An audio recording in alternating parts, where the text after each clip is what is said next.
दोस्तों आपने आर्कियोलॉजिकल के बारे में तो सुना ही होगा। एक ऐसी दुनिया जिसके बारे में जानकर हर कोई हैरान रह जाता है। बड़े बड़े आर्कियोलॉजिस्ट जब हड़प्पा सिविलाइजेशन जैसी दुनिया की खोज करते हैं तब इंसान सोचने पर मजबूर हो जाता है। पुराने समय के इंसान कैसे रहा करते होंगे, उनकी जिंदगी कैसी होती होगी, यही तमाम सवाल जानने के लिए आर्कियोलॉजिस्ट दिन रात लगे रहते हैं। और कभी कभी ऐसी डिस्कवरी हो जाती है जो आर्कियोलॉजिस्ट को भी सोचने पर मजबूर कर देती है। आज की वीडियो में मैं आपको कुछ ऐसी आर्कियोलॉजिकल डिस्कवरीज के बारे में बताऊंगा इसको देखने के बाद आप भी सोचने पर मजबूर हो जाओगे। Pot burial. पॉट बरियल का मतलब होता है बर्तन दफनाना। इजिप्ट में आर्कियोलॉजिस्ट को कुछ ऐसा मिला जो वाकई में हैरान कर देने वाला था। इन बर्तनों के अंदर उनको बहुत सारे नवजात शिशुओं के अवशेष मिले। हालांकि कुछ जगहों पे व्यास लोगों की हड्डियां भी मौजूद थी, मगर इनकी संख्या बहुत कम थी। दोस्तों हम आपको बताते चले कि इजिप्ट में ऐसे बहुत सारे कॉफिन्स मिल चुके हैं जिसके अंदर मम्मी को गोल्ड के साथ रखा गया था। ऐसे में आर्कियोलॉजिस्ट दिमाग लगा रहे हैं कि जिन भी लोगों की हड्डी और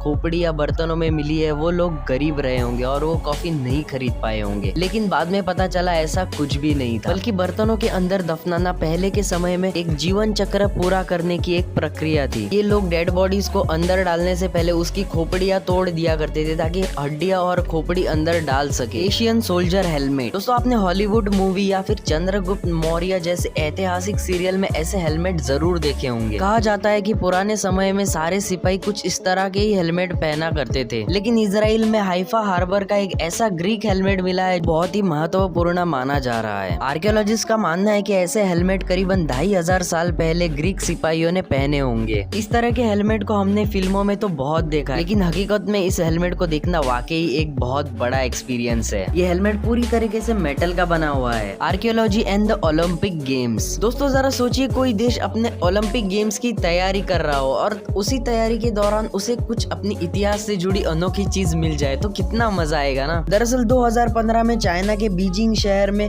ओलंपिक गेम्स होने वाले थे। अब आप तो भली बात ही जानते ही होंगे कि चाइना अपनी क्रिएटिविटी के लिए पूरी दुनिया में जाना जाता है। चीन के दिमाग में आइडिया है कि क्यों ना वो बीजिंग के आसपास किसी इलाके में ओलंपिक सिटी बना दी जाए ताकि आने वाले ओलंपिक में सारे दर्शक देख के एंजॉय कर सके। इसके बाद चीन ने एक गाँव में ओलंपिक सिटी बनाने का फैसला किया। ओलंपिक सिटी बनाने से पहले वहाँ की गवर्नमेंट ने पूरे इलाके का अच्छी तरीके से मुआयना किया ताकि आगे चल के कोई गड़बड़ ना हो। और इसी खोजबीन के दौरान आर्कियोलॉजिस्ट को वहाँ पे 800 साल पुराना पैलेस मिला। हम आपको बताते चले कि ये यांगजिंग नाम के राजधानी के पास मौजूद है। यांगजिंग उस समय के राज्य की राजधानी हुई करती थी और अभी हम उसे बीजिंग के नाम से जानते हैं। इसके बाद चाइनीज गवर्नमेंट ने ओलंपिक सिटी को वहाँ से थोड़ा दूर बनाने का फैसला किया और इस जगह को टूरिस्ट के लिए खोल दिया। आज भी बड़े बड़े खिलाड़ी और खेल प्रेमी जब ओलंपिक सिटी को देखने आते तब चीन की इस कल्चरल प्लेस को देखना नहीं भूलते हैं। इंग्लिश कब्रिस्तान। इंग्लैंड में हुई इस खोज के बाद पूरी दुनिया में चर्चा होने लगी। अब आप सोच रहे होंगे कि भला इस कब्रिस्तान में ऐसा क्या है।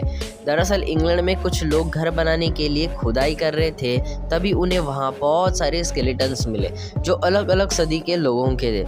इसके बाद इसकी सूचना आर्कियोलॉजिस्ट को दी गई और टीम एलन अपनी टीम लेकर वहाँ जांच पड़ताल करने पहुँच गए। टीम एलन का कहना था कि ये स्केलेटन्स उन्हीं लोगों के हैं जो सबसे पहले इंग्लिश बोला करते थे।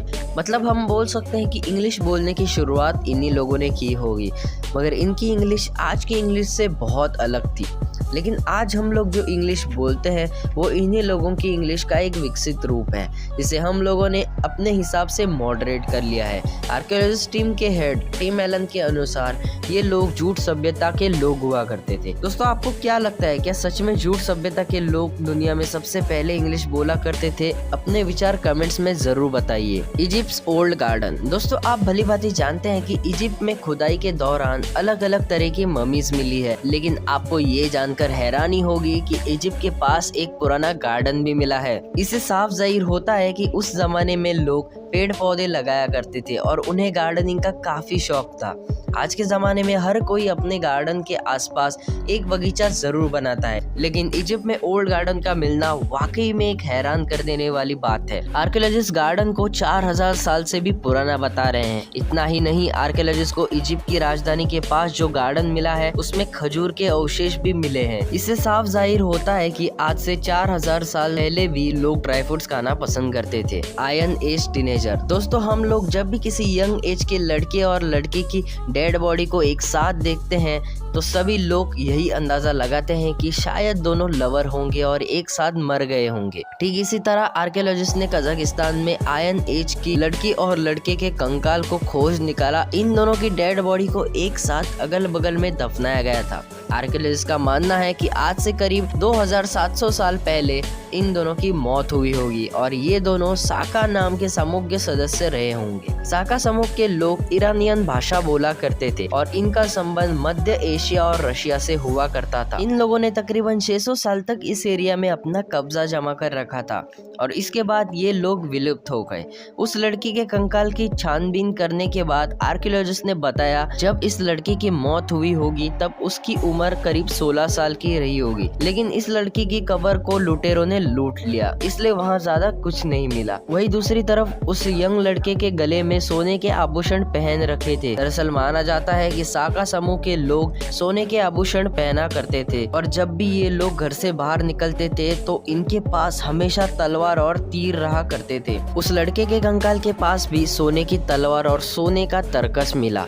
इतना ही नहीं, तरकश में तांबे के बने कुछ तीर भी थे। दोस्तों इतना सुनकर आप समझ गए होंगे कि उस समय लोगों के पास कितना सोना हुआ करता था। उस लड़के और लड़की के कंकाल ने काफी क्वालिटी वाले कपड़े भी पहने थे और इसी बात से आर्कियोलॉजिस्ट अंदाजा लगाते हैं कि दोनों समाज के ऊंचे वर्ग के सदस्य रहे होंगे। लेकिन आर्कियोलॉजिस्ट इस बात का पता आज तक नहीं लगा पाए कि इन दोनों के बीच में क्या संबंध थे। दोस्तों हम आपको बता दें कि साका प्रजाति ने लिखित में कुछ भी नहीं छोड़ा है, इसीलिए इनके बारे में कुछ भी जान पाना बहुत मुश्किल है। Roman training town. दोस्तों जरा सोचिए, अगर किसी शहर के अंदर मेट्रो स्टेशन बनाने के लिए काम चल रहा हो, अभी वहाँ एक ऐसी सभ्यता मिल जाए जिसमें उस जमाने की फैक्ट्रियाँ, कुएं, पुराने जमाने के घर और सोने चांदी के सिक्के भी मौजूद हो तो कितना रोमांचकारी माहौल होगा ना। दरअसल इंग्लैंड के एक इलाके में HS2 रेलवे का कंस्ट्रक्शन का काम बड़ी तेजी से किया जा रहा था। अभी वहाँ पर बहुत सारी आर्कियोलॉजिस्टिक चीजें मिल गई। हम आपको बता दें कि 2018 से यहाँ 100 से ज्यादा आर्कियोलॉजिस्टिक साइट्स की डिस्कवरीज हुई है। आर्कियोलॉजिस्ट बता रहे हैं कि पुराने जमाने पर यहाँ ह्यूमन सभ्यता का एक छोटा सा गांव हुआ करता था, लेकिन समय के साथ धीरे धीरे ये इंडस्ट्रियल एरिया बन गया। Ethiopian monolith. दोस्तों जब भी अनसुलझे आर्कियोलॉजिकल चीजों की बात आती है तो इथोपियन मोनोलिथ की तस्वीरें हमारे सामने आ जाती है। दरअसल वॉशिंगटन स्टेट के रिसर्चर ने नई टेक्नोलॉजी से